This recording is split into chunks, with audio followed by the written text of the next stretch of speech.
Yo, what's up guys? Bill here, Classic Rock and Metal Review, here to talk about another mandatory boot, this one by Black Sabbath, and it is called The Legendary Masters 1983. It's a 2 CD set. We'll get into all the specifics about it. You got demos on one CD and what I feel is the best soundboard concert from the tour on disc 2. But before we get started, if you guys can subscribe, that'd be awesome. And hit a like, I'd appreciate it if you're liking what you're watching. And also notification bells there if you want to know when things are up right away. I'd appreciate all that. And thanks to everyone that's already subscribed.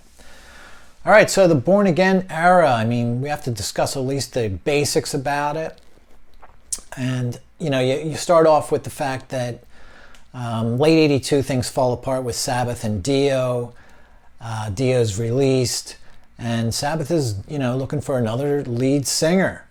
But you do have to back up a little bit. Black Sabbath's manager at the time was still Don Arden, who took over in 1970 or 71. I think it was 71 from the original manager Jim Simpson. And Jim Simpson himself will tell this account of being basically muscled out of that position by Arden. Don Arden was definitely known for some, notorious for strong arm tactics throughout his entire, managing career.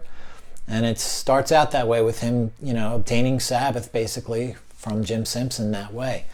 So fast forward to the mid 80s, or the early 80s when, Sabbath's looking for another singer. And at the time, actually, an Ozzy reunion was sort of being discussed. It was, in the works. There was at least supposed to be a tour, if not a new record. Ozzy was actually open to the idea. However, it just never came together. And that's sort of right when things really got bad between Don Arden and his daughter Sharon Arden, who eventually, of course, was Sharon Osbourne. She was managing Ozzy, so you had this odd sort of conundrum here. Don's managing Sabbath, wanting Ozzy to get back with them.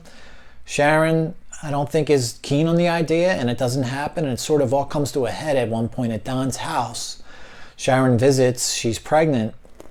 Somehow or another, his dogs end up attacking her, and she ends up losing that pregnancy soon thereafter, and that is the last time they speak for, I think, 20 years, until right before basically he's so ill he's on the verge of basically at the end of the road with Alzheimer's. There was no sort of reconciliation, but she did sort of take care of him at the end, despite what all had happened 20 years prior. Anyway, so you have this sort of bad blood between the Ozzy and Sabbath camps, and Don Arden is just basically on a mission to reestablish Sabbath as the top metal act in the world. But basically, he's just as obsessed with knocking Ozzy off the #1 spot. And I was there, guys. I was, 12 at this point. Ozzy was everything. You basically couldn't hear anyone say the word Ozzy without hearing rules right behind it. And that's just because that's how it was. He was the biggest thing in rock, metal, whatever you want to call it. He was making headlines on and off the stage. I mean, he was just everything at the time.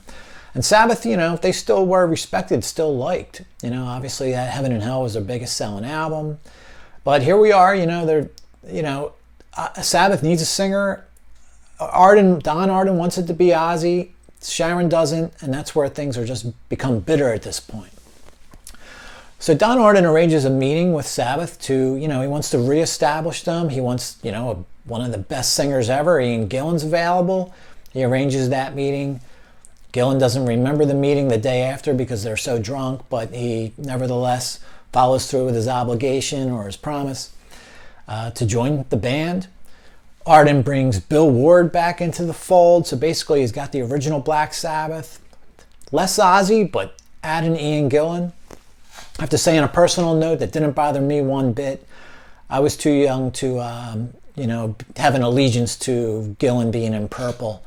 It was a great fit to me. And you got to remember, too, at this point, having a singer that could, really wail was totally the hot thing at the time. You had, Bruce Dickinson, Halford, even Jeff Tate was coming around. It was singers that could really get up there and scream was happening at the time. So it was just like a perfect fit. So we head into June, or May rather, the band, 1983, the band's recording Born Again. They're at Manor Studios, Oxfordshire. There's some, classic tales of Gillan flipping one of Bill Ward's cars. There was some sort of small racetrack on the property. He flips the car, he gets out of it, and it bursts into flames. That became the song Trashed. Disturbing the Priest. There's a nearby church, and Sabbath's rehearsing for Born Again basically was interrupting the church choir practice. So the priest literally came over and asked them to, stop disturbing them. So the song Disturbing the Priest. These are very popular tales I'm telling. Anyway, so Born Again, the album doesn't come out till August, but on a cassette dated June 26th. Purportedly, it's a property of Bill Ward, and he gives it to a girlfriend at the time. Premixes of the album, which, of course, Born Again's famous for that muddy, sort of hazy sounding album. Iomi doesn't know what happens between the original acetate and the pressings. He's claiming something must have happened to the acetate, left in the sun, whatever the case is. It just doesn't sound as good as Bill Ward's demos. I will say that when they released the deluxe edition, I'm not sure how many years we go back with this now, 8 or 10, not even sure. These versions do sound slightly better than the original Born Again. Not by leaps and bounds. But the other thing about the deluxe edition was you did finally get a couple of the unreleased tracks that were originally on the Manor Tapes. However, you still need the Manor Tapes, which you get on disc 1 of the Legendary Masters 1983. And let's go down this song list. Sort of quick, I can sort of group a few songs together for you, and we'll talk about the completely unique songs. And by the way, I do have this on vinyl also, and I don't usually buy, it's a different label, but I don't usually buy vinyl bootleg albums. But this one was unique because it came with a CD, so at the time, it was before I had Legendary Masters. And it's set up a lot like Born Again, but if you look at those titles and listing, you got some different songs, different lengths. All right, so I just thought I'd show you that, but that also came with this CD. This was Way of Wizards brand label. So same content as what we're about to talk about. All right, so Manor Tapes. The first 3 songs, I would say, basically sound the same as the album, probably even, maybe not even as good as the deluxe edition of Born Again. That would be Hotline, which I love that song, but we're just talking sound quality here, right? Keep It Warm. Those 2 songs sound the same to me, maybe not even as good as the album, at least the deluxe edition. Then you get The Fallen, song that wasn't on the album, which, like I said, some of the luster of these Manor Tapes came off, was sort of polished away when deluxe edition came out because they finally released some of this stuff. But 15 years ago when this Manor Tapes popped up, it was everything. But nevertheless, you get The Fallen on there. Now here's where things start getting interesting. Now, Digital Bitch, Trashed, and the song Born Again. Now that's not the exact order on here, but those 3 songs sound a little cleaner to me. It's almost like basically the guitar sounds a little heavier, a little up in the mix. It's not so much that it sounds up in the mix. Whatever that haze of nonsense on the final mix of Born Again, it just doesn't seem to be there for these 3 songs. So these 3 songs to me, the versions are the same, but the sound quality is better. And that would be Digital Bitch, Trashed, Born Again. Of course, you get the long version of Stonehenge. That was a B-side of a single. But like I said, that's now on the official deluxe edition. But here's a couple other interesting songs. You got Zero the Hero here, clocks in at 9 minutes, 9 and change. There's actually 3 verses here. Well, let's put it this way. You have the 2 verses that are on the regular album, and then there's space. There's another whole verse and chorus of music that sounds like they were going to put a 3rd verse there and just never did. The solo sounds longer. This version of Zero to Hero is really cool. Disturbing the Priest, you just get a little different intro. Iomi does a couple notes to take it in rather than that, kicking down the door style that was on Born Again. I mean, I prefer the Born Again version actually, but just for curiosity's sake, the Disturbing the Priest on here is really kind of cool with that intro. Otherwise, it's pretty much the same song. Zero the Hero here is definitely worth checking out for sure. Like I said, longer, more jamming, and I think and plus it starts out with the riff. It doesn't fade in. The whole fade in thing sort of happens, but you get to hear Iomi just start the song with the main riff before everything else fades in. It's kind of cool. All right, so then on to the live concert that you get on here. It's from Worcester, Massachusetts, November 4th. I've had this in multiple versions before I actually own this. Am I showing you the right content? No, I'm not. That is there. It's hard to see it anyway with that glare. Put up some pictures, as you can see. But let's go down the set list of this. Now, first of all, before we go down the set, there's a total of 3 soundboard concerts from this tour that I know are out there. You got the Reading Festival, August 27th.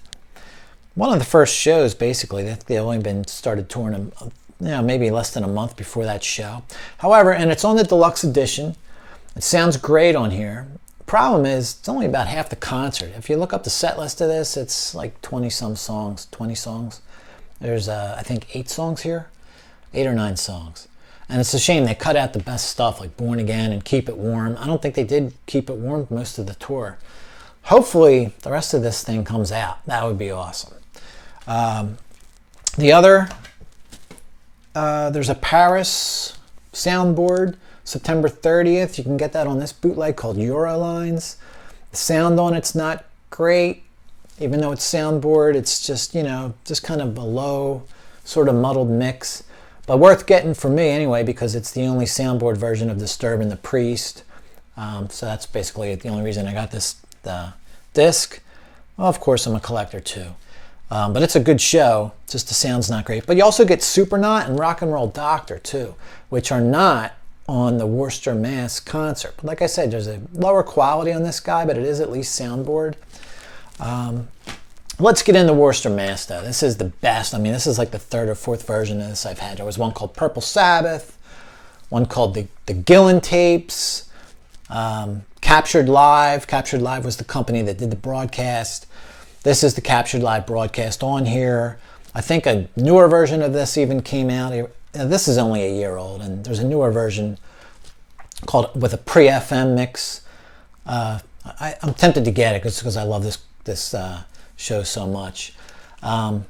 Anyway, it starts out with a DJ intro, which is really cool because nothing overlaps here. You get the DJ intro introducing Sabbath, it's cool. They introduce Ian Gillan, you know him from Jesus Christ Superstar and also Deep Purple. Kind of funny. Anyway, you get the full Superstar. The DJ doesn't overlap it. Once he's done talking, then Superstar starts, so you get that full minute or 2 of it. In comes thumping Children of the Grave, which is killer, which is, not on the Reading Festival show. How dare you leave that off? Children of the Grave into Hotline, which is, what a 1-2 punch there. Hotline's one of my favorites off Born Again. War Pigs is cool to hear. It really gets the crowd into it when they say they're doing that one. Just so, I love Gillan. I love Purple. To me, I have no problems with Gillan being in Sabbath. Love his version of War Pigs, all those wails he does and screaming, it's great. Next up, God, I'm having trouble seeing this even with my glasses on. Stonehenge, which is kind of cool because they do a pretty short version of it. It's probably only a minute, similar to the regular album. And then it goes into Iron Man. I don't know if it necessarily, it's not peanut butter and jelly, but it's kind of cool because in comes, Stonehenge is sort of fading out, and in comes that bass thump. It's Iron Man, right? Next you got The Dark into Zero the Hero, just like on the album. Great hearing that, overall, Gillan's voice does crack and creak here and there, all over the place, I'm not going to deny that his singing can be a little spotty at best, but he's really going for it here. There's no holding back, and that's part of why it happens. So I'll take, the 100% effort and the 95% performance any day over, anything less than 100% effort. Then you get Heaven and Hell, which is cool hearing Gillan singing Dio. He struggles with it a little bit. I think we really tend to forget Dio has such that, powerful voice. It's so strong. I think you tend to forget, man, Dio's range was incredible. As you can see, I mean, here's Gillan struggling a little bit with it. Then we go on to a great guitar solo by Iomi. Just like his 70s solos, man, he's like darting in and out of past songs. At one point he stops and does the little lead thing that he used to do into Die Young on the Heaven and Hell tour. Trying to think if he does... Kind of escapes me. I just listened to it a week ago, but it's about 9 or 10 minutes long. It's killer. You're going to love it. He's blazing here and there, and every now and then he darts into another song. I think at one point the Stonehenge keyboards come back in, and you think, you're not sure where it's going to go. It never really goes anywhere, but it just kind of fits as background music that Tony's playing. Then they come out and do a great Digital Bitch. Digital Bitch is like on this Reading Festival, and it's really washed in keyboards. Not the case with the Worcester Mass show. It's guitar-heavy songs. Keyboards are kind of there, but not that much. Then the song Black Sabbath. Like some people think Gillan's version is the best of all time. I wouldn't go that far, but of course it's great. Then we get the incomparable Smoke on the Water. I just love hearing Tony Iomi play this. Like, it's just so heavy. Awesome. Then you get the classic ender, Paranoid, with the Heaven and Hell outro, and then the DJ outro. It's just the best concert by far. Paris has this sort of better set list, but the sound quality is just like, this is like a 9 out of 10. Paris is like a 7 out of 10. Even though it's a soundboard, it's just lacking. Reading Festival, the keyboards are just too heavy, too much there. Kind of a curiosity factor thing. You put it on once in a while. There's no material really here that's not on here too, on Worcester, Mass. So anyway, guys, that's basically, I guess some of the facts, some of the facts of the Stonehenge tour, Arden was responsible for, Spinal Tap ended up making fun of some of these things on the tour. And I think it was Arden's sort of, zeal to get back at Ozzy and all. He did actually supposedly write the wrong dimensions for the Stonehenge props.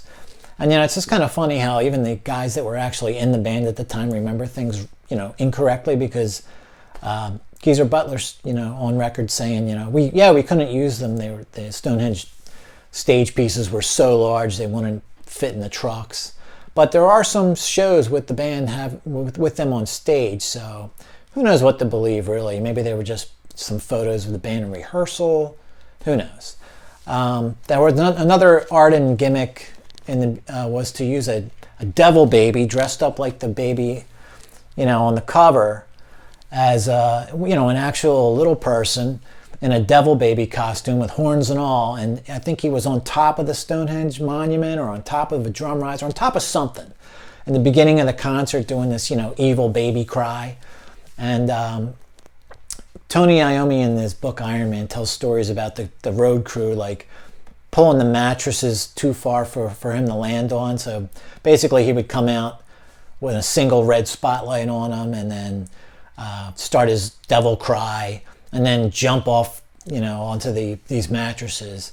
And apparently he wasn't in many of the shows partly because he was always kind of injured.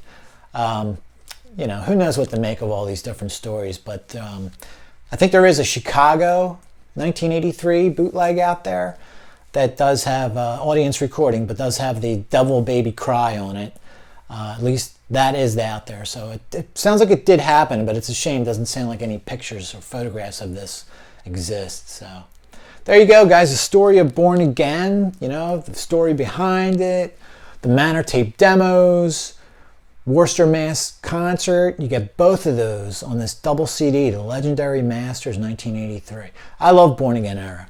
Nothing wrong with it. Oh, before I forget, when you order that disc, you get this bonus DVD-R, Pro Shot Gillan collection. You get on this guy promo clips for Trashed, and then you got a censored version of Trash, whatever that is. Haven't watched this in a while. The video for Zero the Hero, and you get the Kirshner's Rock Palace. January 84, Digital Bitch and Zero the Hero, sort of live. Kind of sounds overdubbed to me. It's hard to tell. Then you get some bonus footage, Smoke on the Water from Rock 8 Armenia. And Out of My Mind, Who Cares? I think that was another Gillan Iomi project, possibly. Anyway, there you go, guys. That'll do it for this episode of Mandatory Boot. If you can, hit a like if you're appreciating the material. Subscribe. All right, that'll do it. I'll catch you later.